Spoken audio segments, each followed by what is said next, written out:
नमस्कार, स्वागत है आपका एएनबी न्यूज की विशेष पेशकश न्यूज नाउ में। आपके साथ मैं हूं नवीन पांडे।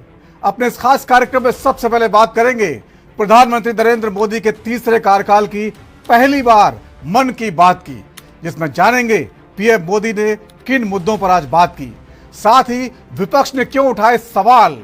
वहीं जानेंगे देश के निवर्तमान आर्मी चीफ मनोज पांडे के रिटायरमेंट के बाद अब कौन संभाल रहा है भारतीय आर्मी की कमान। वहीं तीसरे सेगमेंट में देखेंगे केंद्रीय मंत्री अनुप्रिया पटेल की सीएम योगी को लिखी चिट्ठी पर जारी बयानबाजी। साथ ही आखिरी सेगमेंट में जानेंगे टीम इंडिया के T20 विश्व कप में इतिहास रचने के बाद किन तीन योद्धाओं ने किया रिटायरमेंट का ऐलान। तो चलिए बिना किसी देरी के शुरू करते हैं न्यूज नाउ। और अब बात करते हैं पीएम मोदी के मन की बात कार्यक्रम की, जो तीसरी बार प्रधानमंत्री बनने के बाद उन्होंने की। मन की बात रेडियो कार्यक्रम के जरिए प्रधानमंत्री ने देशवासियों को संबोधित किया। 3 महीने तक चले लोकसभा चुनाव और फिर शपथ ग्रहण के चलते पीएम मोदी अपने इस खास कार्यक्रम में हिस्सा नहीं ले पाए थे।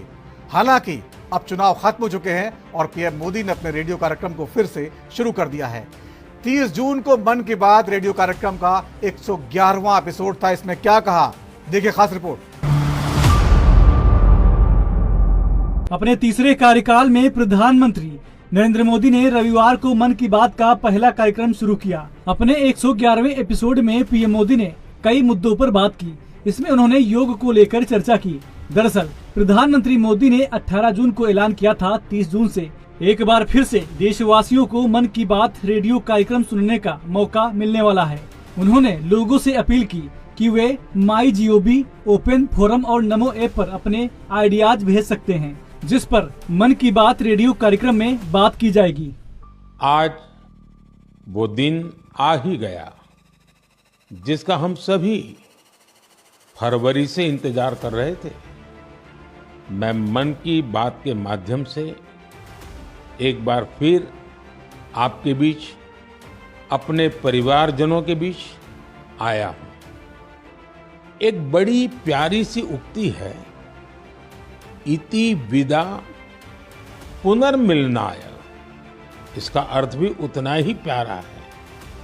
मैं विदा लेता हूं फिर मिलने के लिए। इसी भाव से मैंने फरवरी में आपसे कहा था कि चुनाव नतीजों के बाद फिर मिलूंगा, और आज मन की बात के साथ मैं आपके बीच फिर हाजिर हूं।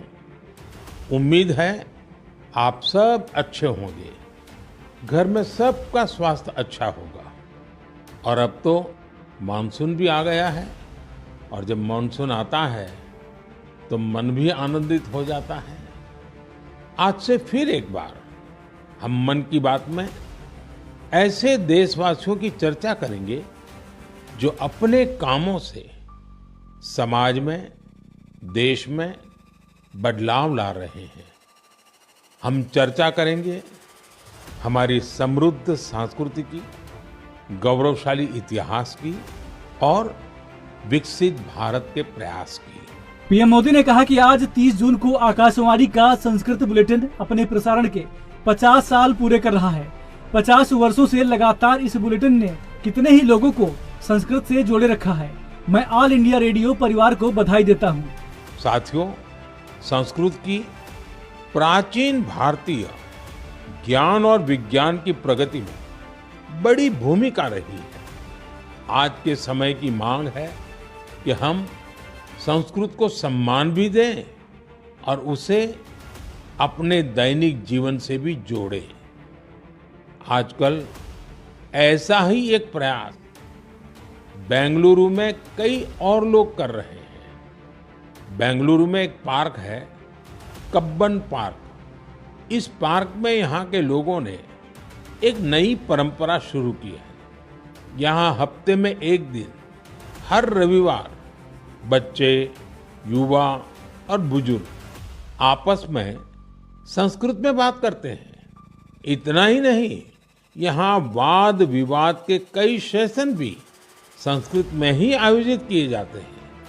इनकी इस पहल का नाम है संस्कृत वीकेंड। प्रधानमंत्री मोदी ने केरल के कार्थुम्बी छाते के बारे में बात की। उन्होंने बताया कि किस तरह से मानसून आने के बाद लोग इसे ढूंढ रहे हैं। उन्होंने कहा कि हमारे केरल के अट्टापडी में कार्थुम्बी छाते तैयार किए जाते हैं। ये रंग बिरंगे छाते बहुत शानदार होते हैं। मेरे प्यारे देशवासियों, देश के अलग अलग हिस्सों में मानसून तेजी से अपना रंग बिखेर रहा है और बारिश के इस मौसम में सबके घर में जिस चीज की खोज शुरू हो गई है वो है छाता। मन की बात में आज मैं आपको एक खास तरह के छातों के बारे में बताना चाहता हूं। ये छाते तैयार होते हैं हमारे केरला में। वैसे तो केरला की संस्कृति में छातों का विशेष महत्व है। छाते वहाँ कई परंपराओं और विधि विधान का अहम हिस्सा होते हैं। लेकिन मैं जिस छाते की बात कर रहा हूं वो है कार्थुम्बी छाते और इन्हें तैयार किया जाता है केरला के अट्टापडी में। ये रंग बिरंगे छाते बहुत शानदार होते हैं और खासियत ये कि इन छातों को केरला की हमारी आदिवासी बहनें तैयार करती हैं। आज देश भर में इन छातों की मांग बढ़ रही है। वहीं मन की बात कार्यक्रम पर कई मुख्यमंत्रियों की प्रतिक्रियाएं भी सामने आईं। वहीं कांग्रेस ने इस पर सवाल खड़े किए। कांग्रेस प्रवक्ता पवन खेड़ा ने कहा, उम्मीद थी कि प्रधानमंत्री जी नीट, रेलवे दुर्घटना जैसे तमाम मुद्दों पर बात करेंगे, लेकिन आज भी मोदी जी ने सिर्फ ध्यान भटकाने का ही काम किया। आज उन्होंने हम सबके सामने रखा और उनके सारे संस्करण 1 से लेकर 111 तक सारे संस्करणों में हमेशा उन्होंने समाज को जागरूक करने की बात की है, पर्यावरण को बचाने की बात की है, दूरस्थ क्षेत्रों में पर्यावरण संरक्षण की बात की है, महिलाओं की उत्थान की बात की है, नौजवान युवाओं को आगे लाने का काम किया है। ऐसे कर्मयोगी जो बरसों बरसों से अनुसंधान कर रहे थे, साधना कर रहे थे, जिनको कोई देखने वाला नहीं था, उन सबको पूरी दुनिया के सामने लाने का काम किया है। और आज उन्होंने एक पेड़ जो लगाने का आह्वान किया है, निश्चित रूप से हमारे लिए इससे बहुत हमको प्रोत्साहन मिलेगा, प्रेरणा मिलेगी। और उत्तराखंड के अंदर जो हमारा पर्व आता है हरेला पर्व, उस हरेला पर्व पर हम पहले से भी योजना बना रहे हैं और आदरणीय प्रधानमंत्री जी के आज के उद्बोधन के बाद हम लोग और नियोजित होकर, एक व्यवस्थित होकर पूरे प्रदेश के अंदर जल संचय, जल संरक्षण, प्रकृति के संरक्षण पर अधिकाधिक वृक्षारोपण करेंगे, पौधारोपण करेंगे। इसके लिए अभियान चलाएंगे, इसके लिए समाज को जोड़ने का काम करेंगे, स्कूल के छात्र छात्राओं को जोड़ने का काम करेंगे और सबको साथ लेकर इस क्षेत्र में, जल संचय के क्षेत्र में, जल संरक्षण के क्षेत्र में, पर्यावरण संरक्षण के क्षेत्र में हम देश का एक मॉडल राज्य हमारा बने, उसके लिए काम करेंगे। गोविंदपुरा के मन की बात के कार्यक्रम में मैं स्वयं शामिल हुआ। विधानसभा गोविंदपुरा भोपाल में इस अवसर पर मंत्री माननीय श्रीमती कृष्णा गौड़ जी, हमारे जिलाध्यक्ष सुमित पचौरी जी, मैं माननीय मोदी जी के इस नई सरकार के गठन के बाद पहली बार मन के कार्यक्रम की उनको बधाई भी देता हूं। और जैसा कि हमने मोदी जी के माध्यम से जब से उनने प्रधानमंत्री पद का दायित्व लिया, बहुत सारे नवाचार किए, पूरे देश को, देश की विविधताओं को एक साथ एकजुटता के साथ लाने के लिए और लगातार सकारात्मक माहौल बनाने में मन की बात की बहुत बड़ी भूमिका है। उसी में आज हमने सबने भी देखा कि देश के बाहर योग कैसा होता है। संस्कृत में एक पार्क में भी बात करते हैं तो उसको प्रोत्साहन देने का काम माननीय मोदी जी द्वारा किया जाता है। खेल के मामले में भी माहौल देखा और मैंने तो अभी सबको रात के वर्ल्ड कप की बधाई दी है। ये कितना अद्भुत मौका है हमारे लिए। हमारे खिलाड़ी साउथ अफ्रीका, जिसका नाम ही ऐसा लगता है कि वो असंभव को संभव करने वाले लड़ाके हैं, लेकिन हमने उनको उनके हिसाब से जो मैच में जीत हासिल की, कौन सा खिलाड़ी कम पड़ा है। सूर्य कुमार ने जो कैच लिया, वो कैच जीवन भर सबको याद रहेगा। बॉल की जगह मैदान में रहेगी, आदमी बाहर जाके अंदर आ जाए।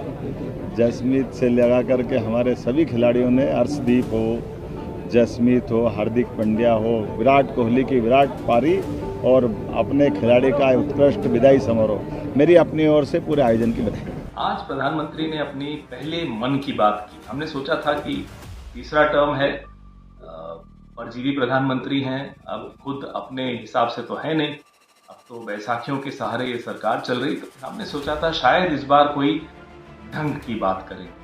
आज भी मन की बात में कोई ढंग की बात, न नीट के घोटाले पे आपने कुछ सुना, न रेलवे एक्सीडेंट्स के बारे में आपने कुछ सुना, न जो रोज इंफ्रास्ट्रक्चर की एक तरह से कोलैप्स हो रहा है उसके बारे में आपने प्रधानमंत्री को बोलते हुए नहीं सुना। दिल्ली हवाई अड्डे पे इतनी गंभीर एक तरह से दुर्घटना हुई, एक व्यक्ति की जान गई, उसके बारे में प्रधानमंत्री ने नहीं बोला।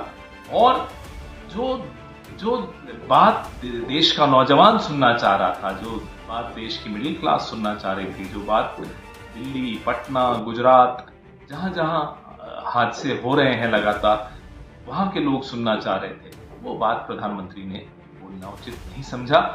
फिर से वही जो उनका तरीका रहा है कि कैसे एजेंडा बदलना है, क्योंकि रोज निंदा हो रही है, नीट पर हो रही है, पेपर लीक्स पर हो रही है, घोटालों पर हो रही है, तो उससे ध्यान हटाने के लिए आप बात कर रहे हैं केरला की अम्ब्रेला। अरे चुनाव का प्रचार जब आप कर रहे थे तो उत्तर को दक्षिण से लड़वा रहे थे, लड़ाई करवा रहे थे, निंदा कर रहे थे दक्षिण की। आज आप केरला की अम्ब्रेलाज और छतरी की बात कर रहे हैं, आंध्र प्रदेश की अरकू की बात कर रहे हैं। ये क्या आपको लगता है लोग भूल जाएंगे? जब आप प्रचार करते हैं तब वो आपका असली रूप होता है। अब आप जो कर रहे हैं वो आडंबर है। देश का, देश के नौजवान का, देश के पूरे एक एक व्यक्ति का इस तरह की बात से कोई ताल्लुक नहीं है जो आपके मन की बात है, क्योंकि ये ढंग की बात नहीं है। दरअसल पीएम मोदी के मन की बात कार्यक्रम की शुरुआत 3 अक्टूबर 2014 को हुई थी। इसका मकसद देश के सभी वर्गों से जुड़ना है। 22 भारतीय भाषाओं और 29 बोलियों के अलावा मन की बात 11 विदेशी भाषाओं में भी प्रसारित किया जाता है। मन की बात का प्रसारण ऑल इंडिया रेडियो के 500 से ज्यादा प्रसारण केंद्रों से किया जाता है। प्रधानमंत्री नरेंद्र मोदी ने आखिरी बार मन की बात रेडियो कार्यक्रम में 25 फरवरी को हिस्सा लिया था। वहीं दावा किया जाता है कि 100 करोड़ से ज्यादा लोग कम से कम एक बार मन की बात से जुड़ चुके हैं। Special desk NB news. भारतीय थल सेना के निवर्तमान प्रमुख जनरल मनोज पांडे का कार्यकाल आज समाप्त हो गया।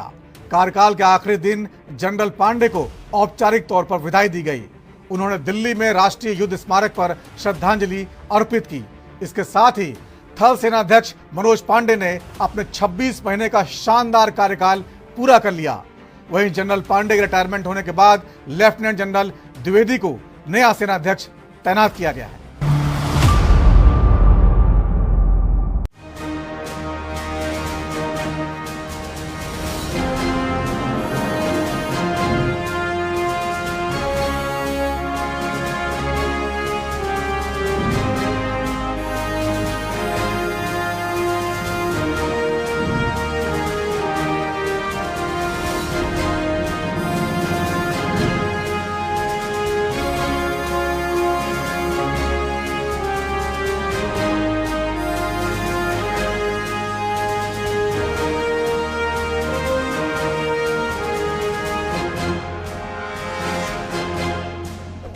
Chief of army staff general Manoj Pande 30 जून को रिटायर हो गए। लेफ्टिनेंट जनरल उपेंद्र द्विवेदी अब नए थल सेना अध्यक्ष बनाए गए हैं। जनरल पांडे अपने 26 महीने के कार्यकाल के बाद रिटायर हुए हैं। दिल्ली में सेना प्रमुख जनरल मनोज पांडे को भारतीय सेना की ओर से गार्ड ऑफ ऑनर दिया गया।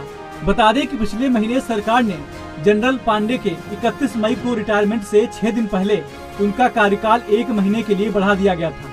जनरल मनोज पांडे देश के 29वें आर्मी चीफ थे। उन्होंने 30 अप्रैल 2022 को सेना प्रमुख के रूप में पदभार संभाला था। सेवानिवृत्त से पहले जनरल मनोज पांडे ने दिल्ली में राष्ट्रीय युद्ध स्मारक पर पुष्पांजलि भी अर्पित की। जनरल मनोज पांडे की विशेषताएं। निवर्तमान जनरल मनोज पांडे को दिसंबर 1982 में कोर ऑफ इंजीनियर्स में कमीशन दिया गया था। यूके के कैम्बरली के स्टाफ कॉलेज से उन्होंने ग्रेजुएशन किया।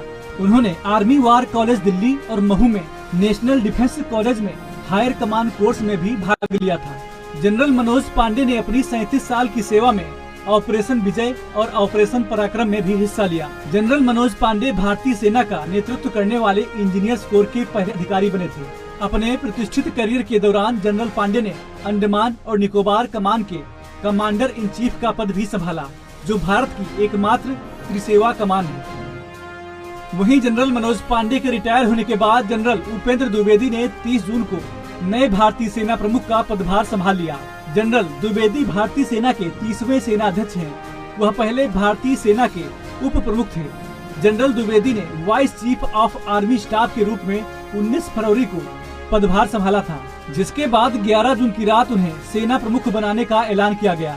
सेना प्रमुख बनने से पहले उपेंद्र द्विवेदी सेना के vice chief, DG infantry, northern army commander और सेना में कई कमांड के प्रमुख के रूप में देश की सेवा कर चुके हैं। पहली बार 2 सहपाठी के हाथों में आई थल और नौसेना की कमान। दरअसल भारतीय सेना के इतिहास में पहली बार 2 classmate lieutenant general Upendra Dwivedi और एडमिरल दिनेश त्रिपाठी भारतीय सेना और नौसेना के प्रमुख बने हैं। मध्य प्रदेश के सैनिक स्कूल रीवा से आने वाले नौसेना प्रमुख एडमिरल दिनेश त्रिपाठी और नामित सेना प्रमुख लेफ्टिनेंट जनरल उपेंद्र द्विवेदी 1970 के दशक की शुरुआत में 5वीं क्लास में एक साथ पढ़ते थे। थल सेनाध्यक्ष के चयन का मानदंड। भारत सरकार आमतौर पर सेना प्रमुख के पद पर सबसे वरिष्ठ अधिकारी को नियुक्त करती है। हालांकि दिसंबर 2016 में 27वें आर्मी चीफ के रूप में दिवंगत जनरल बिपिन रावत के चयन में इस परंपरा का पालन नहीं किया गया। केंद्र सरकार ने उन्हें 4 सितारा रैंक के पद पर नियुक्त करते समय 2 सेना अधिकारियों की वरिष्ठता को नजरअंदाज कर दिया गया था। बता दें कि जनरल बिपिन रावत सेना से रिटायर होने के बाद देश के पहले चीफ ऑफ डिफेंस स्टाफ नियुक्त किए गए थे, लेकिन उनकी हेलीकॉप्टर दुर्घटना में मृत्यु हो गई थी। Special desk NB news. और अब बात क्रिकेट की। शनिवार का दिन भारतीय क्रिकेट टीम के लिए इतिहास के पन्नों में दर्ज हो चुका है। एक तरफ पूरे देश भर में T20 वर्ल्ड कप जिताने की खुशी, तो वहीं दूसरी तरफ फैंस के लिए लगातार एक के बाद एक दिल टूटने वाली खबरें भी आ गईं। सबसे पहले वर्ल्ड कप जीतने के तुरंत बाद विराट कोहली ने क्रिकेट के T20 फॉर्मेट से संन्यास का ऐलान कर दिया, तो वहीं दूसरी तरफ भारतीय क्रिकेट टीम के कप्तान रोहित शर्मा ने भी T20 फॉर्मेट से अलविदा कर दिया। लेकिन संन्यास का सिलसिला यहीं तक नहीं रुका। भारतीय क्रिकेट टीम के ऑलराउंडर सर रविंद्र जडेजा ने भी संन्यास का ऐलान कर दिया। उन्होंने अपने संन्यास की जानकारी खुद अपने इंस्टाग्राम पोस्ट के जरिए दी है।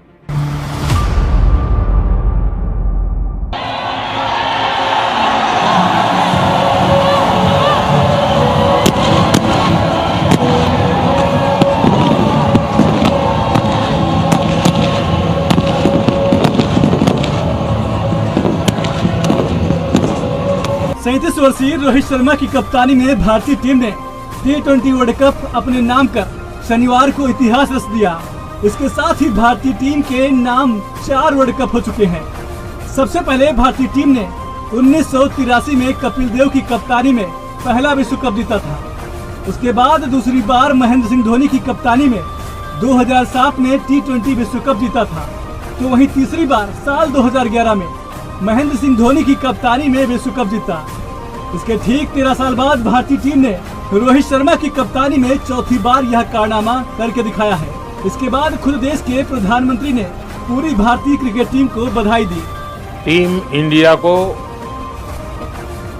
इस भव्य विजय के लिए सभी देशवासियों की तरफ से बहुत बहुत बधाई। आज 140 करोड़ देशवासी आपके इस शानदार प्रदर्शन के लिए गर्व अनुभव कर रहे हैं। खेल के मैदान में आपने वर्ल्ड कप जीता, लेकिन हिंदुस्तान के हर गांव, गली, मोहल्ले में आपने कोटि कोटि देशवासियों का दिल जीत लिया। और ये टूर्नामेंट एक विशेष कारण से भी याद रखी जाएगी। इतने सारे देश, इतनी सारी टीमें और एक भी मैच हारना नहीं, ये छोटी उपलब्धि नहीं है। आपने क्रिकेट जगत के हर महारथी उनके हर बॉल को खेला और आपने शानदार विजय प्राप्त करते रहे। एक के बाद एक विजय की इस परंपरा ने आपके हौसले को तो बुलंद कर दिया, लेकिन इस पूरी टूर्नामेंट को भी रसप्रद बना दिया, रोचक बना दिया। आपने शानदार विजय प्राप्त की है। मेरी तरफ से मैं आपको बहुत बहुत बधाई देता हूं, बहुत बहुत शुभकामनाएं देता हूं। मैच के बाद रोहित शर्मा ने प्रेस कॉन्फ्रेंस के दौरान कहा, यह मेरा आखिरी गेम भी था। इसके साथ ही उन्होंने कहा, अलविदा कहने का इससे बेहतर समय नहीं हो सकता। मैं इस ट्रॉफी को बुरी तरह चाहता था। इस जीत की खुशी को शब्दों में बयां करना बहुत मुश्किल है। मैं यही चाहता था और ऐसा ही हुआ। मैं अपने जीवन में इसके लिए बहुत बेताब था। खुशी है कि इस बार हमने सीमा पार कर ली। Honestly, I've enjoyed since the time I started playing this format, and nothing better time to say goodbye to this format. I've loved every moment of this. I started my India career playing this format, and this is what I wanted. I wanted to win the cup and say thank you. Right, is that just T20s, just to check?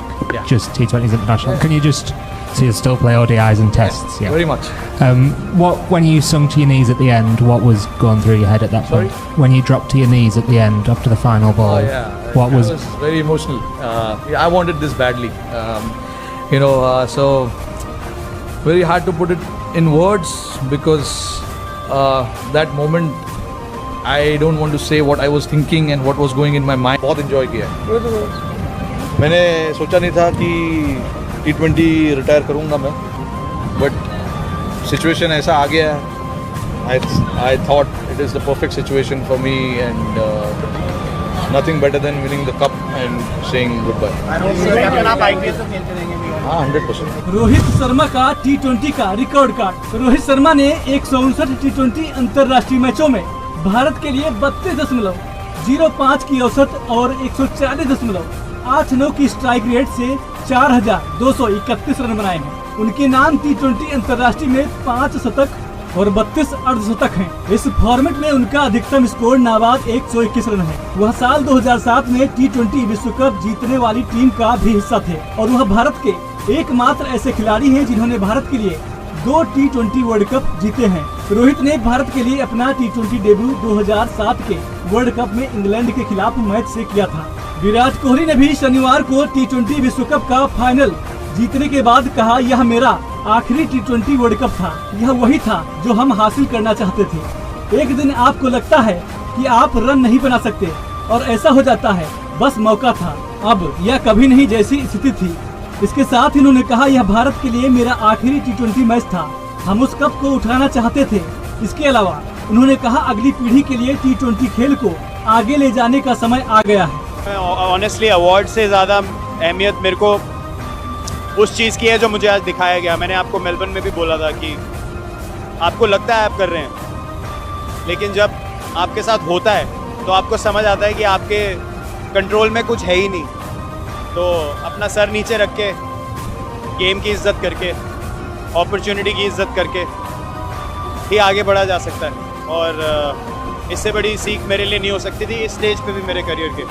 और मेरे last T20 international में, this is my last T20 world cup for India and yeah this is the perfect finish. I couldn't have asked for anything more. Kohli का T20 का record card. Virat Kohli ने कुल 125 T20 मुकाबले खेले हैं। इस दौरान उन्होंने 48.69 की औसत के साथ 137.04 की स्ट्राइक रेट से 4,188 रन बनाए। T20 में उनके नाम 1 शतक और 38 अर्धशतक दर्ज हैं। इस फॉर्मेट में उन्होंने 124 छक्के और 369 चौके लगाए हैं।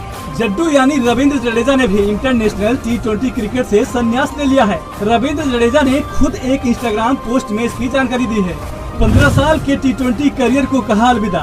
जडेजा ने T20 इंटरनेशनल क्रिकेट में 10 फरवरी 2009 को डेब्यू किया था। उन्होंने पहला मुकाबला श्रीलंका के खिलाफ कोलंबो में खेला था। डेब्यू T20 में जडेजा ने 4 ओवर में 29 रन देकर कोई विकेट नहीं लिया था, जबकि बल्ले से 7 गेंदों पर 5 रन बनाए थे। जडेजा ने आखिरी मैच T20 वर्ल्ड कप 2024 का फाइनल खेला। इस मुकाबले में जडेजा ने बल्ले से 2 रन बनाए, जबकि गेंदबाजी में भी 12 रन देकर कोई विकेट नहीं ले सके। यानी उनका डेब्यू और आखिरी मैच लगभग एक जैसा ही रहा है। Special desk NB news. और न्यूज नाउ में आज इतना ही। वक्त छोटे से ब्रेक का है। ब्रेक के बाद भी खबरों का सिलसिला जारी रहेगा।